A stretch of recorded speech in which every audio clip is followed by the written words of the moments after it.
अस्सलाम वालेकुम, मैं हूं फ़ारूक बुज़दार। हमारे बहुत से नौजवानों में एक बहुत बड़ा मसला है, पैसा मांगते हुए शर्माते हैं, बेरोज़गार लोग हैं। मैं इस वक्त मेरा जो ख़ानदान है वो शहर में रहता है, डेरा गाज़ी ख़ान में, और tribal areas of DG Khan में हमारा एक और घर है, हमारा आबाई घर है। तो वहाँ पे मेरा बड़ा शौक़ है मुझे दरख्त उगाने का या नेचुरल माहौल में रहने का। तो वहाँ पे एक बंदे से मैंने रिक्वेस्ट की, मैंने कहा आप दरख्त लगाओ मेरे घर में, मैं आपको हर दरख्त के हिसाब से 500 रुपये दिया करूँगा।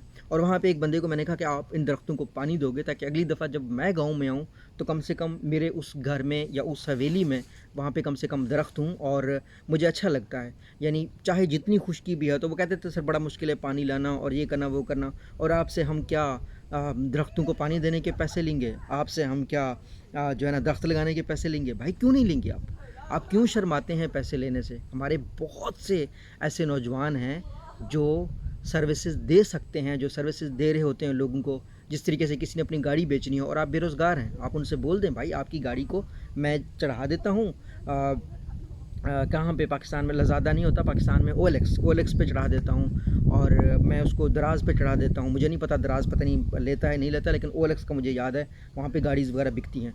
तो मैं उसमें शर्म महसूस नहीं करना।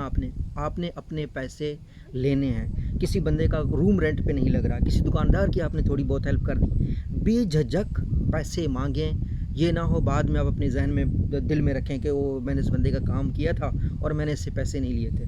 देखें, पैसे मांगना, सर्विसेज देना में कोई बुराई नहीं। हर इंसान पैसे कमा रहा होता है। एक बंदे जिसकी गाड़ी बेचने में आप उसकी मदद कर रहे हैं, उसका घर बेचने में आप उसकी मदद कर रहे हैं, एक बंदे को आप एक अच्छे बंदे से मिलवा रहे हैं। मैं आपको एक बहुत बड़ी बात बताऊं, बहुत से लोग ऐसे हैं जिनके ताल्लुकात होते हैं और वो अपने ताल्लुकात कैश करते हैं।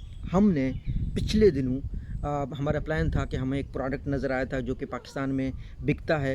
हमने पाकिस्तान से मलेशिया लाना था, इंपोर्ट एक्सपोर्ट करना था। हम कुछ दोस्त हैं जो हम कारोबार करते हैं, तो हमने एक बंदे का जो पहले से डील करता था, हमने उस बंदे को खाना खिलाया। हमने उस बंदे को, हम आपको पैसे ऑफ़र करते हैं, आप हमें सिखा दें ये प्रोडक्ट कैसे ले आते हैं। हमें कस्टम्स में अगर कोई बंदा मिलता है, मैं इस चीज़ के वक्त साथ साथ पहले मैं इस चीज़ की बहुत मतलब मुखालिफ था कि आप किसी बंदे को जो है ना खुश करें अपना काम करवाने के लिए। लेकिन जब आप कारोबार में आते हैं तो बहुत ईमानदारी की बात है, जब तक आप लोगों को खाने नहीं खिलाते, खाबे नहीं खिलाते, और जब तक आप जो है ना उनके तारीफ़ें नहीं करते, उनको खुश नहीं करते, आप जो है ना आपके काम नहीं होते। हाँ, लिहाज में, शर्म में एक बंदा एक दफ़ा काम कर जाएगा, लेकिन वो आपको बार बार याद दिलाता रहेगा कि मैंने आपके काम किए हैं। तो पैसे मांगते हुए कभी आपने शर्माना नहीं है, ख़ास तौर पर जब आप बेरोज़गार हैं। अगर आपसे कोई कहता है कि यार मेरा बिजली का बिल जमा करवा दो, मेरे ये गैस का बिल जमा करवा दो, ये काम करवा दो, उसके भी आपने पैसे लेने हैं अगर आप बेरोज़गार हैं। कोई शर्म नहीं, कोई झिझक नहीं। इसमें आप देखो ना, एक बंदे का आप काम करें, आपका सारा दिन ज़ाया हो रहा है, आपके माँ-बाप आपका बोझ उठा रहे हैं। अगर आप कमा नहीं रहे तो आपके माँ-बाप आपका बोझ उठा रहे हैं। हो सकता है कुछ लोगों की वाइफ़ उनका बोझ उठा रही होती है, कुछ ख़वातीन जॉबलेस होती हैं, उनके हस्बैंड उनका बोझ उठा रहे होते हैं। तो आपने बोझ नहीं बनना और आपने बिला झिझक अपनी सर्विसेज़ के पैसे लेने हैं। मेरे पास एक बंदा आया और वो हमारी यूनिवर्सिटी से नहीं था, किसी और यूनिवर्सिटी से था। तो उन्होंने मुझे कहा कि ये बहुत पुरानी बात है, जब मैं थोड़ा-सा शर्मीला सा था। मैं आपको एक बात बताऊँ, मैं उन लोगों में से था जो पैसे नहीं माँगता था और इसकी वजह से मुझे बड़ा नुकसान भी हुआ ज़िंदगी में। मैं आपको कहानी सुनाता हूँ। मेरे पास एक बंदा आया और मुझे कहता है कि मैं आपको 1 घंटे के 50-100 रिंगिट दूँगा। मेरे पास एक आइडिया है, मैं इस पे किताब लिखना चाहता हूँ, तो मैं आपसे जब भी डिस्कशन करूँगा तो आपको 100 रिंगिट मैं 1 घंटे के दे दूँगा। पहला संडे आया मेरे पास, मतलब मेरे पास दिन 2 होते हैं, सैटरडे और संडे, ये एक्स्ट्रा करिकुलर एक्टिविटीज़ के लिए, वीडियोज़ बनाने के लिए और इन कामों के लिए। तो हम बैठे 6 घंटे, मैंने हिसाब लगाया, 600 रिंगिट की कमाई हो गई। अगले संडे आया, मैं 1200 रिंगिट की कमाई हो गई। ऐसे करते करते हमारे पैसे जो है ना 3600 रिंगिट तक पहुंच गए। और उसके बाद वो बंदा मेरे पास आया, मुझे कहता है कि फ़ारूक भाई पैसे कमाने का मेरे पास एक आइडिया आया है। मैंने कहा क्या आइडिया? कहते ऐसा करते हैं ना, एक यूट्यूब चैनल बनाते हैं, वहाँ से पैसे कमाएंगे, फिर उसके पैसे मैं आपको दूंगा। मैं क्या, ये तो बकवास कर रहा है, फजूल इंसान। मैं कहा आपके पास पैसे नहीं है? कहते मेरे पास, वो बुज़ुर्ग बंदा, यानी सफ़ेद दाढ़ी उसकी, मतलब उसकी बेटी, जवान बेटी उसकी जो बीवी है वो यहाँ पे शौरमा बना के बेचती है। तो मैं बड़ा मैं हैरान हो गया कि इस बंदे के पास पैसे थे नहीं, ये मुझे ऐसे ही प्रॉमिस कर रहा था।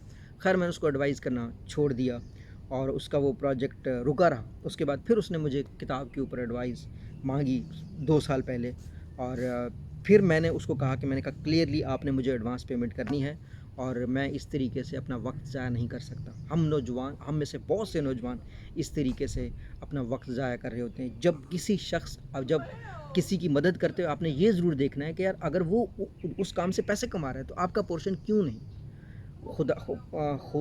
خلق خدا کی خدمت کرنا بہت اچھی بات ہے، لیکن اگر کسی بزنس ایکٹیویٹیز میں اگر کسی بھی انسان کے اپنے آس پاس کے لوگوں کی مدد کر رہے ہیں تو پیسے لازمی مانگیے گا، نہیں تو لوگ فائدہ اٹھاتے ہیں. لوگ آپ کی ویلیو کی قدر نہیں کرتے.